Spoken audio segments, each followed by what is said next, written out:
Muito bem, bom dia, queridos alunos. Quinta-feira, dia do Rui Alcide está voltando com vocês para mais uma conversa de forma informal, porque é assim que tem que ser durante esse período em que a gente estiver, é lógico, vivendo meio que confinado. Numa época em que a gente sabe, ainda confinados estamos, e por um episódio que é de consequências mundial, eu hoje elegi para conversar com vocês um assunto que, não tenho dúvida, tem tudo a ver com o que está acontecendo hoje. Nós vamos precisar, com certeza, reconstruir o Brasil. E reconstruir o Brasil nada mais justo do que você também lembrar de uma coisa chamada fontes de energia. O Brasil vai precisar de muita fonte de energia para fazer o seu parque industrial andar sem grandes reticências. E aí eu pediria também um obséquio a vocês, quem puder, coloque seu note grudado lá no web, o WhatsApp na web, que através da web vocês conseguem, através do notebook, ter uma ideia melhor dos mapas que eu vou mostrar a vocês. Então hoje, como eu falei, voltamos a conversar mais um pouquinho e vamos conversar hoje sobre fontes de energia.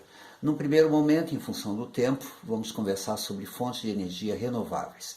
Aquela energia que o mundo inteiro busca, que é a energia ideal para que você faça o mundo andar, e o Brasil não seria diferente. Para as renováveis, lembrando que o Brasil é uma potência nessa questão renovável, e muitos estudos e muitas coisas acontecendo de forma muito positiva no Brasil. Isso aí é muito bom. Quem são essas energias? Essas energias chamam-se atenção para solar, eólica, hidrelétrica, que é a base da força d'água do rio, a biomassa. E além da biomassa, é lógico, dentro da biomassa, chamar a atenção para o etanol e para o biodiesel, também vamos chamar a atenção para o mar.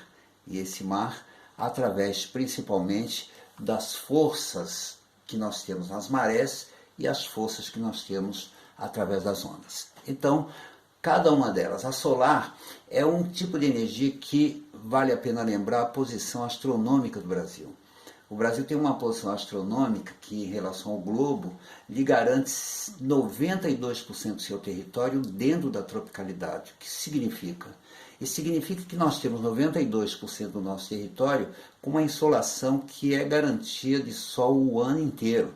Isso aí, com certeza, é um benefício muito grande, porque é uma usina nuclear à nossa disposição. Vai morrer daqui a 4,5 bilhões de anos e está lá à nossa disposição. Renovável, de graça, e é só saber usar.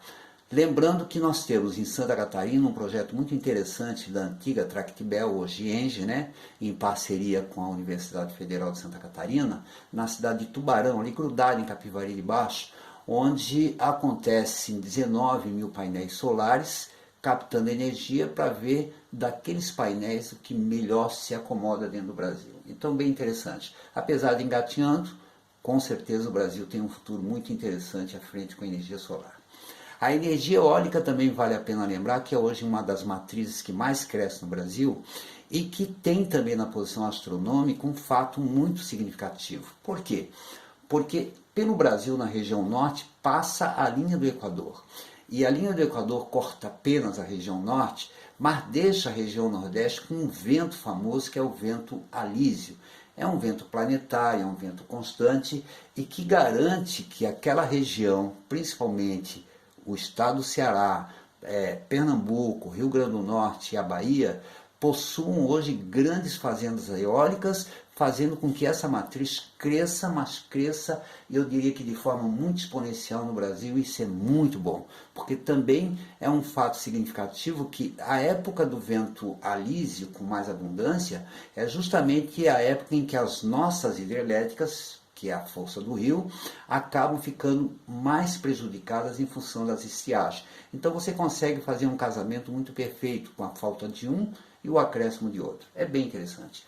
Nas hidrelétricas eu vou chamar a atenção mais à frente, numa outra lâmina, quando eu vou mostrar um mapa para que vocês possam identificar de forma mais precisa onde é que está o grande potencial hidrelétrico do Brasil, e falamos um pouquinho mais dela.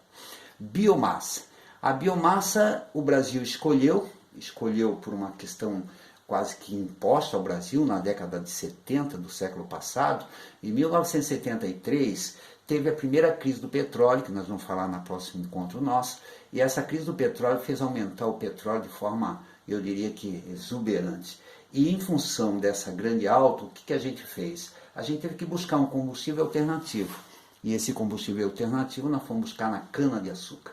O Brasil é um país que planta cana-de-açúcar desde 1500. Um grande canavial na região Nordeste, mas em função desse etanol chegando com uma grande necessidade, onde eu tenho o maior parque, eu diria que industrial, e também a maior densidade populacional, que é a região Sudeste, boa parte desse canavial do Nordeste acabou se incorporando ao estado de São Paulo. Hoje eu tenho uma quantidade de cana-de-açúcar plantada no Brasil, que é uma coisa fantástica. Para ter ideia, é quase que um equivalente ao território de Santa Catarina plantado de cana-de-açúcar. E São Paulo contempla hoje o grande canavial do Brasil. Um outro combustível, através da biomassa, seria o biodiesel, ou seja, o diesel que você incorpora ou a soja, ou o girassol, ou a mamona.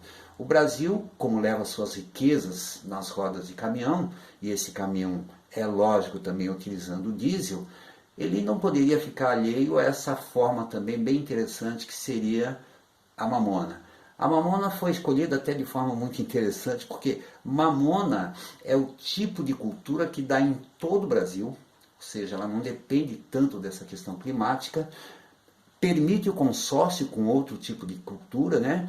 E além disso, a mamona ela é considerada um combustível ou é uma cultura de inclusão social, porque o Brasil inteiro planta, ou seja, principalmente a agricultura familiar. Isso aí é muito bom, a biomassa. E finalmente chegamos ao mar. O Brasil tem o maior litoral voltado para o Atlântico, e esse litoral, é lógico, também não poderia ficar alheio a essa possibilidade de se produzir energia. E nós estamos hoje produzindo energia através da força das marés e através da força das ondas. Eu deixo inclusive um videozinho para vocês mais à frente sobre um projeto lá na região Nordeste sobre a energia que está se produzindo através das ondas, tá?